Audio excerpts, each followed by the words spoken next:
Bonjour à tous, ici Francesco Mondato, auteur et formateur en développement personnel et spirituel.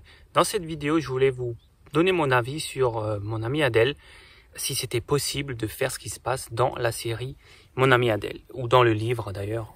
Donc déjà, si vous êtes intéressé par le rêve lucide, j'ai créé une formation gratuite en 10 étapes pour apprendre à faire des rêves lucides. Vous pouvez avoir accès à cette formation en audio MP3 en cliquant sur le lien qui se trouve sous cette vidéo. Et vous pourrez accéder gratuitement à la formation, à la plateforme en ligne et télécharger donc ces MP3 dans lesquels je vous apprends tout ça. Alors, est-ce que ce qui se passe dans ce film, c'est possible? Enfin, cette série. Et surtout à la fin. Alors, sachez qu'il va y avoir du spoil. Donc, si vous n'avez pas lu la fin du livre, ne regardez pas cette vidéo. Ou si vous n'avez pas encore vu le dernier épisode de la série Netflix, ne regardez pas la suite de cette vidéo, parce que je vais vous spoiler. Alors, tout d'abord, je tenais à faire la différence entre rêve lucide et voyage astral. Pour moi, ce n'est pas la même chose. Il y a des gens pour qui c'est la même chose, je le sais, j'en suis conscient. Même dans la série, on voit que au début, c'est du rêve lucide, les techniques qu'il fait de compter ses doigts, de regarder les mains, regarder une horloge, regarder au loin, revenir sur l'horloge. Ça, c'est des techniques qu'on fait. Ça s'appelle des tests de réalité, que vous apprendrez d'ailleurs dans la formation, si ça vous intéresse. C'est des techniques pour le rêve lucide. Et le rêve lucide, c'est le fait d'être conscient, d'être en train de rêver. Alors, je sais, il y a même un livre, d'ailleurs, j'ai lu un livre qui parlait du rêve lucide. Et en fait, après, dedans, elle parlait aussi de voyage astral. Elle disait que c'était la même chose, l'auteur. Bon, moi, je suis pas d'accord. Chacun son avis, mais voilà.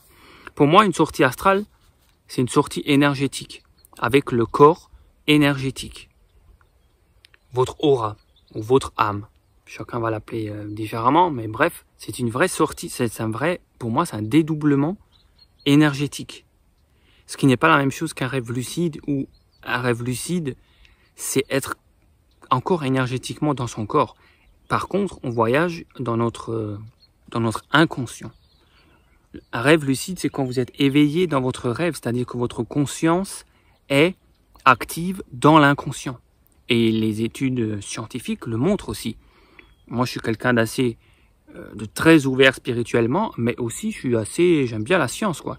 J'aime les deux. Et du coup, il y a des études scientifiques qui montrent qu'un rêve lucide, c'est la partie consciente qui s'active en même temps que la partie inconsciente, ce qui n'est pas quelque chose de naturel pendant le rêve. Normalement, c'est que la partie inconsciente. Donc là, il y a la partie consciente aussi. Voyage astral, il y a aussi des études scientifiques qui ont été faites, mais je ne vais pas en parler dans cette vidéo, j'en ai déjà parlé dans mes podcasts, aussi pour prouver les voyages astraux, avec des machines et tout. Bref, voilà. Pour moi, dans mon vécu, j'ai pas fait de vrai voyage astral, en tout cas pas consciemment, mais je fais des rêves lucides régulièrement. Si j'arrive pas à en faire, mais que j'arrive très bien à faire des rêves lucides, c'est qu'il y a quand même une différence. Et en tout cas, ce que j'ai vu de spécialistes, ce que j'ai lu, ce que j'ai étudié, aussi bien au niveau spirituel qu'au niveau scientifique, ça montre clairement que c'est deux choses différentes. Bref, ça c'était une petite parenthèse. Enfin, une grande parenthèse que j'ai ouverte. Alors, mon point de vue, c'est est-ce que c'est possible? Alors, surtout la fin, du coup. La fin, donc, spoil maintenant. La fin, donc, on se rend compte que en fait, c'était Robert, depuis le début, qui était dans le corps d'Adèle. Donc, il possédait le corps d'Adèle depuis des années. Et à la fin, donc, il va changer encore de corps et il va posséder le corps de Louise. Et du coup, est-ce que c'est possible? Alors déjà, pour ceux qui sont complètement novices, le voyage astral, c'est possible. Sortir du corps, voyager, regarder comme ça, c'est clair. Il y a des milliers, je pense même que ça se compte en millions de personnes qui ont témoigné de ça dans le monde entier. Et pas que des gens illuminés spirituellement. C'est des gens, des personnalités, des acteurs, des gens tout à fait cartésiens à qui il aurait arrivé un voyage astral de ce type. Donc là, je parle vraiment du voyage astral, je parle plus du rêve lucide. Du coup, il y a des millions de gens dans le monde entier qui ont prouvé ça, qui ont expliqué ça, donc ça se fait. Il y a les études scientifiques, j'en parle dans mon podcast sur le voyage astral, des choses assez surprenantes que les scientifiques ont vues. Du coup, c'est possible. Maintenant, est-ce qu'on peut posséder le corps d'une autre personne, comme dans la série? Alors écoutez, c'est vrai que sur ça, j'ai pas vraiment vu de choses relatées, des études ou quoi. Donc je vais vous donner vraiment juste mon avis. Je pense que c'est possible, sous certaines conditions. Pourquoi je pense que c'est possible? Ben parce que on parle bien parfois de possession avec des démons. Ça vous y croyez, non? Vous y croyez à des âmes perdues, ou à des fantômes, ou à des démons qui possèdent des corps humains? Ça a été popularisé avec le film L'Exorciste. Et tous ces cas de possession et de prêtres qui font des exorcismes et tout. Voilà, là, tout ça, on peut y croire. Alors pourquoi pas un être humain qui possède un autre être humain? Si on peut croire à la possession par un démon, pourquoi ne pas croire par un autre être humain? Puisque, d'une part, le voyage astral existe, c'est possible et c'est prouvé. Et d'autre part, la possession, c'est aussi prouvé, parce que la personne qui est possédée, tout d'un coup, elle commence à parler en latin, en des langues qu'elle n'a jamais apprises. Donc c'est que, bon, il y a quelque chose en elle, quoi. Du coup, ça, on peut le croire. Alors pourquoi pas imaginer que quand on fait un voyage astral, on peut entrer dans le corps de quelqu'un d'autre. Maintenant, je pense pas que ça se fait comme ça aussi facilement.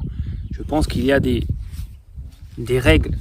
Alors déjà, je pense qu'il y a des règles spirituelles, des choses à respecter, des choses à... Voilà, je pense que notre âme, elle est quand même quelque part protégée, notre corps, pour éviter ce genre d'incident, parce que sinon ce serait un gros bordel, quoi, sur cette planète, si on pourrait faire ça n'importe comment. Je pense qu'il y a des règles quand même spirituelles qui font que c'est pas trop possible. Sauf accord, éventuellement, des deux âmes, ou je ne sais pas. Ou de quelque chose de plus spirituel. Bref, il y a déjà ça. Et deuxièmement, il doit y avoir aussi un aspect technique à ça. Un aspect biologique.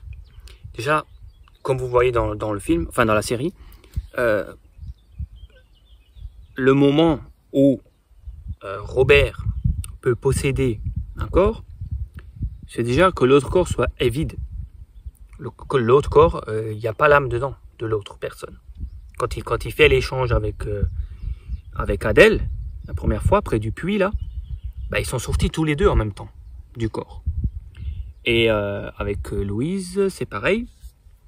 Il a mis le corps d'Adèle sur le lit, quand il a brûlé la maison, et il est sorti. Il est sorti au-dessus du lit. Et il a attendu que Louise arrive. Et après, à ce moment-là, aussi, je pense que techniquement, il faut non seulement que le corps où tu veux aller soit vide, mais il faut aussi que... comment dire? Vous voyez, ce que je veux dire, c'est que Louise, à un moment, elle était au-dessus. Elle était donc au-dessus du corps d'Adèle.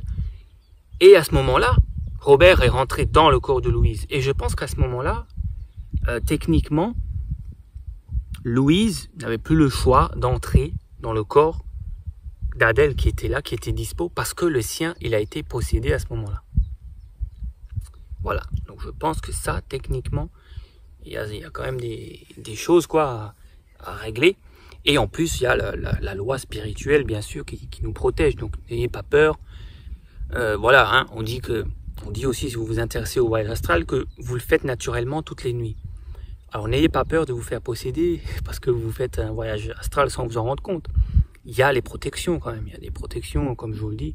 Si on pouvait faire ça n'importe comment, ça serait le gros bordel. Et ma femme ne serait pas vraiment ma femme, et votre mère ne serait pas vraiment votre mère. Enfin bref, ça serait un gros bordel.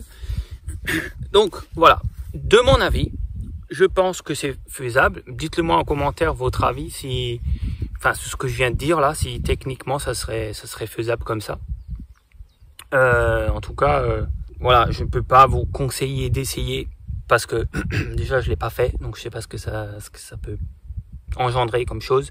Et en plus, faut pas jouer avec ça parce que, enfin, à moins que vous êtes deux et que vous êtes vraiment tout à fait prêts, tous les deux, consentants à faire ça, et au risque de rester coincé dans l'autre corps.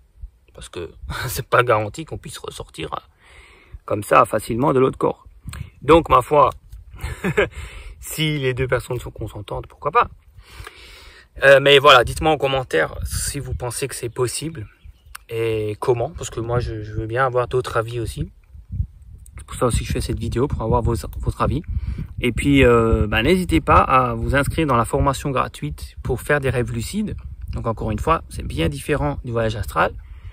Voilà, par simple inscription, en dessous, sur le lien, vous arrivez sur une page de présentation et vous pouvez inscrire votre mail pour avoir tous les MP3. À très vite!